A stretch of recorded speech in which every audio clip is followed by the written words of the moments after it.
El aprendizaje imaginativo es una dimensión clave del proceso de generación de conocimiento. Por este motivo, Liliana y Fernando, docentes ambos, decidieron llevar a cabo un proyecto basado en el uso de metáforas para explicar el concepto de dialéctica en Marx. En esta ocasión, Liliana y Fernando crearon una imagen tridimensional con la idea de hacer una proyección holográfica sobre el concepto de dialéctica. Esta noción tiene un horizonte definicional determinado por sus tres componentes centrales: tesis, antítesis y síntesis. El lenguaje metafórico visual fue proyectado holográficamente disponiendo de manera separada la figura del yin, media esfera, y la figura del yang, la otra media esfera, en el margen izquierdo y derecho de la pantalla holográfica respectivamente, junto con la figura completa de este símbolo en el centro inferior de la misma.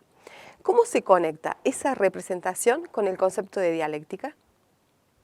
Marx toma la teoría de Hegel sobre la dialéctica compartiendo la idea de que la realidad y la historia son dialécticas, hipótesis que las convierte en un proceso y en una totalidad dinámica de elementos interrelacionados. Sin embargo, a pesar de esta similitud, entre los autores se distingue que Marx se basó en la dialéctica del materialismo histórico, a diferencia de Hegel, que se basó en el idealismo. Los tres momentos que componen la dialéctica, tesis, antítesis y síntesis, están dotados de un movimiento interno. Por ello, en el abordaje holográfico que proponen estos docentes, las partes del yin y el yang aparecen como figuras dinámicas.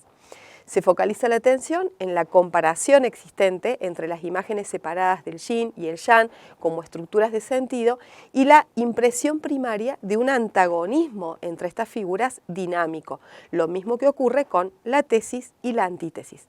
Ese antagonismo revela otro rasgo clave del concepto, es decir, que toda afirmación, tesis, encierra en sí una idea contraria, antítesis. Pero esta negación no significa una oposición irreductible, sino que es el principio de contradicción que permite llegar a un momento de síntesis. Por lo tanto, Marx emplea el concepto de dialéctica en sus reflexiones sobre la realidad material y no respecto a la idea absoluta como postulaba Hegel. En la situación planteada, se estableció la articulación con los elementos de la dialéctica, exhibiendo las nociones en juego, tesis, antítesis y síntesis, debajo de cada uno de los elementos visuales, al tiempo que se proyectaron, mediante flechas, sus relaciones correspondientes para comprender el movimiento implicado. Como la metáfora del yin y el yang en su representación como medias esferas separadas, sumado a la figura completa que conocemos, el movimiento dialéctico implica siempre disociaciones, desdobles y restauración de la unidad perdida.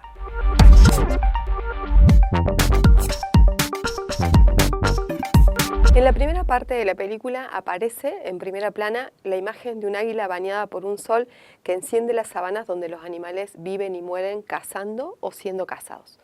Su vuelo tiene algo de ese carácter inefable de la experiencia. A diferencia de otros animales, su apariencia es brutal. Parece que su comportamiento no puede entenderse ni valorarse desde la perspectiva de esos animales, en particular de los corderos que siguen el camino del rebaño. Estos se muestran como víctimas permanentes de una docilidad esclava. El águila, mientras tanto, avanza cruzando el aire y trazando amplios círculos sobre los corderos. ¿Cuánto ejemplifica esta imagen el argumento de Nietzsche? La filosofía de Nietzsche del espíritu libre rompió el mundo conceptual del siglo XIX. Este autor destruyó creencias profundamente arraigadas en la filosofía, como la separación de los dos mundos de Platón: el mundo de las ideas, verdadero e incorruptible, y el mundo de las sombras, mudable e imperfecto. Pero fueron muchos los cambios que introdujo el pensamiento de Nietzsche. Por ejemplo, en el caso de la comprensión de la moral, esta experimenta un gran vuelco. Nietzsche nos invita a pensar la relación entre las valoraciones de lo bueno y lo malo en conexión con la debilidad humana y por consiguiente con la necesidad de camuflarse en la negación del mundo y de buscar refugio en mundos imaginarios. En la situación planteada, el águila, dirá Nietzsche, es fuerte por afirmativa. Se dice sí en la majestuosidad, en su libre vuelo, se acepta como es. Se afirma a sí misma, podríamos decir, como resultado de su propia exuberancia y fortaleza. Está dominada por fuerzas activas o primarias. Estas son las fuerzas que expresan la voluntad de poder dirá Nietzsche, como expansión, como ofensiva. El cordero, en cambio, es débil por reactivo. Solo se dice así a partir del no, es decir, de la negación del otro, al que señala como culpable desde el rechazo a sí mismo. Exhibe su carácter adaptativo o defensivo como mero instinto de conservación. Por lo tanto, en Nietzsche nos encontramos con dos categorías de moral que refleja esta fábula del águila y el cordero: la moral de los siervos y la moral de los señores, fuerzas reactivas versus fuerzas activas.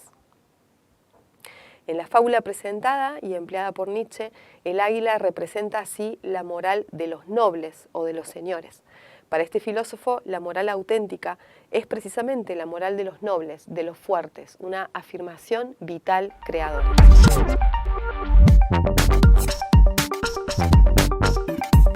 La muerte desafía al ser. Esto es algo que Tolstói, uno de los más grandes novelistas rusos, describe a la perfección en una obra que se llama La muerte de Iván Ilich. El protagonista de este relato reconoce que el silogismo que había aprendido en el bachillerato, Cayo es un ser humano, los seres humanos son mortales, por consiguiente Cayo es mortal, le había parecido legítimo únicamente con relación a Cayo, pero de ninguna manera con relación a sí mismo. Que Cayo, un ser humano en abstracto, fuese mortal, le parecía enteramente justo, pero él no era Cayo, ni era un hombre abstracto, sino un hombre concreto, una criatura distinta de todas las demás. La vida y muerte de Iván Ilich, funcionario de la Rusia zarista, forman una historia que, en palabras de Tolstói, no podía ser más vulgar y corriente. Hay algo en su vida que gobierna despóticamente, una suerte de existencia inauténtica. Si nos trasladamos a ese gran espacio de reflexión que crea Heidegger sobre la autenticidad, ¿cómo podría servirnos este relato para entender el concepto de Heidegger? La obra de Heidegger es una de las fuentes fundamentales del existencialismo, pero también de la fenomenología, e incide en corrientes como la hermenéutica.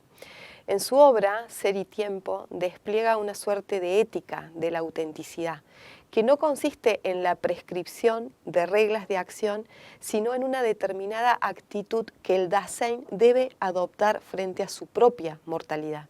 El desarrollo moral de Iván Ilich no ha superado el nivel convencional y permanece anclado en la aceptación de los valores o mandatos que sus modelos admirados personifican. Lleva una vida, podríamos decir, como en un modo de ser impersonal y público. Es la forma de existencia inauténtica que conlleva, dirá Heidegger, la obstrucción de las posibilidades más propias del ser del Dasein que se revelan ante la muerte. La enfermedad mortal de Iván Ilich lo pone en crisis ante lo falso y gris de su propia existencia. El absurdo de la muerte le hace ver el absurdo de una vida convencional y vacía. La muerte aparece así como el llamado de la conciencia, la instancia que permite la transición desde una existencia inauténtica, propia del estado de caída, va a decir Heidegger, al de la existencia auténtica. Hay, por tanto, dos tipos, digamos, de existencia, una existencia auténtica y una inauténtica. Para Heidegger, saberse para la muerte arranca a la persona de lo anónimo, de lo inauténtico, y lo confronta con su posible existencia genuina o auténtica.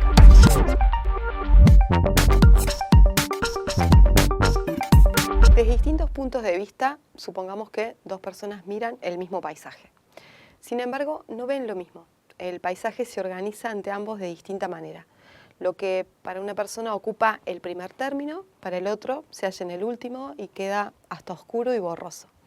¿Tendría sentido que cada cual declarase falso el paisaje ajeno? El pensar circunstancial es un pensar vital.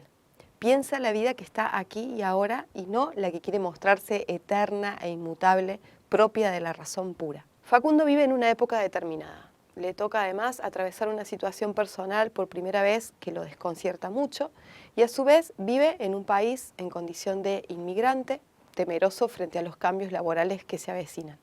¿Qué papel desempeña en su yo ese mundo circundante? El yo propio de Facundo se hace en esa relación con la otredad de las cosas, es decir, en relación con su mundo circundante. Esas van a ser las reflexiones centrales de Ortega y Gasset. Sin esas circunstancias, ¿Facundo igual sería el que es? No. Devolver la filosofía al terreno de la vida, a la cotidianidad, implica para Ortega y Gasset entender que el sujeto no está encapsulado en sí mismo, sino que está abierto a las cosas y a las circunstancias que le toca vivir. Ortega emprende una búsqueda de una realidad primaria que le sirva de base para su pensamiento. Esa realidad primaria es la conciencia de lo que hacemos y lo que nos pasa. Pero cuando se detiene a pensar en la conciencia, le quita ese carácter de absoluto. La piensa en relación a nuestra cotidianidad. La frase "yo soy yo y mi circunstancia, y si no la salvo a ella, no me salvo yo", resume de la mejor manera posible el pensamiento de Ortega. El individuo que vive en el mundo, en su cotidianidad, es un individuo que se sabe inmerso en su circunstancialidad, en el espacio que lo rodea. No es una filosofía centrada en la confianza en la razón, llegando incluso a oponerse a la vida para conocerla. Por el contrario, para Ortega es un pensar vital. Piensa la vida que está aquí y ahora y no la que quiere mostrarse eterna e inmutable, propia de la razón pura. Esa razón vital discrepa de que lo único cierto sea el yo. No se puede afirmar la independencia del sujeto porque nunca está solo, sino con las cosas, las circunstancias. Las circunstancias son la época en la que vive un individuo, tanto las cosas mundanas y físicas como la tradición en la que vive, lo que hereda históricamente. ¿Y qué nos dicen las dos personas que miran el mismo paisaje y sin embargo no ven lo mismo? Hay otro concepto clave que introduce aquí Ortega, que es el perspectivismo. Para este filósofo, la verdad de la realidad radica en la perspectiva de los individuos, pero a la vez en la conjunción de todas las perspectivas. La realidad entonces se conocería a partir de la perspectiva. Realidad y perspectiva para Ortega son correlativas. Alcanzar la verdad no consiste en sustituir una perspectiva por otra, sino en conjugar.